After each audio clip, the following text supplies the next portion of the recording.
آپ کے پٹھے کمزور ہو چکے ہیں، آپ کا مثانہ بالکل کمزور ہو چکا ہے، جس کی وجہ سے آپ کو بار بار پیشاب آتا ہے، اور وقت گزرنے کے ساتھ ساتھ آپ کو جریان کا بھی مسئلہ ہو جاتا ہے۔ جریان دراصل ہوتی کیا چیز ہے؟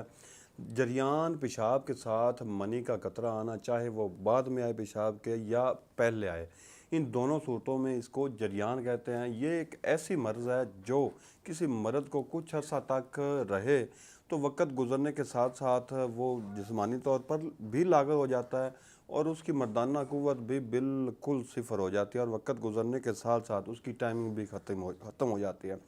دراصل یہ ہوتا کیوں ہے؟ آپ نے ان جیسے امراض سے بچنے کے لیے احتیاطی تدابیر کیا کرنی ہے؟ اگر آپ کو ایسا مسئلہ بن چکا ہے تو آپ نے پریشان نہیں ہونا، آپ کا بھائی بیٹھا ہے، میں آپ کو ایسا نسخہ بتاؤں گا کہ آپ اس کو استعمال کریں گے تو انشاءاللہ آپ کے پٹھوں کی طاقت بھی بحال ہو جائے گی، مردانہ قوت بھی بحال ہو جائے گی، اور ٹائمنگ بھی بحال ہو جائے گی۔ آپ نے بچنا کیسے ہے؟ بچنا ایسے ہے کہ آپ زیادہ یک ٹھنڈے مشروبات، جو بازاری مشروبات ہوتے ہیں، ان سے آپ نے بچنا ہے۔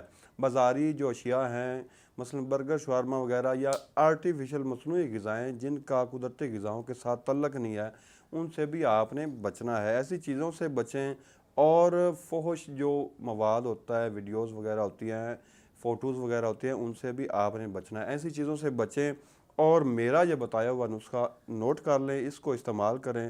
انشاءاللہ اگر آپ کو کمزوری ہو چکی ہے، پٹھوں کی کمزوری ہے، جریان کی وجہ سے کمزوری ہے، یا بار بار پیشاب آنے کی وجہ سے کمزوری ہو چکی ہے، تو اس کے استعمال سے انشاءاللہ وہ بحال ہو جائے گی۔ نسخہ نوٹ کریں، جو کہ حب جیفل کے نام سے مشہور ہے۔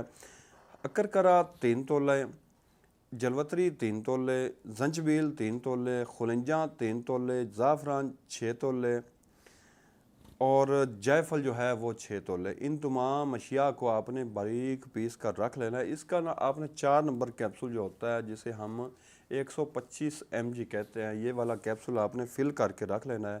اس کیپسول کو آپ نے رات کو سوتے وقت نیم گرم دودھ کے ساتھ کھلانا ہے۔ انشاءاللہ مثانے کی کمزوری، جگر کی کمزوری، مردانہ کمزوری اور ٹائم میں کمی جیسے تمام امراض میں انشاءاللہ شفا ہوگی۔ یہ تھا نسخہ اعصابی قوت کو بڑھانے والا۔ اس کے ساتھ ہی حکیم محمد احمد کو اجازت دیجیے گا۔